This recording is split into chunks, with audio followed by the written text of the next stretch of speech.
सावी आलेली आहे तिच्या सानू दीदीच्या बड्डेला आणि ते रेडी होईन अशी आज पणजीसोबत आणि पप्पांसोबत गोंधळ घालत होती.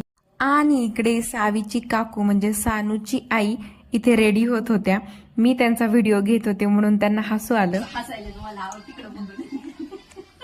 आणि हा आहे सानूचा सेकंड बर्थडे. सेकंड बर्थडेसाठी हे अशा प्रकारचं डेकोरेशन केलेलं आहे. खूप छान असं घरच्या घरी डेकोरेशन झालेलं आहे. मी इथे रेडी होऊन सावी सोबत खेळत होते. कितीही चांगलं रेडी जरी झालं तरी पण मूल झाल्यानंतर त्याचा अवतार हा होणारच असतो. त्याच्यासाठी या आहेत सानू आणि सावीच्या आत्याबाई आणि हे इकडं उभे जे आहेत छोटे सरकार ते आहेत चिकूदाजी. ज्या सानूला ओवाळत आहेत त्या आहेत आजीबाई सानू आणि सावीच्या. आणि इथे बड्डे सुरू असताना सानूचे आई बाबा होते सोबत तिच्या. सानू पण गोंधळ घालतच होती. बड्डेला लहान लेकरं गोंधळ घालतातच मोस्ट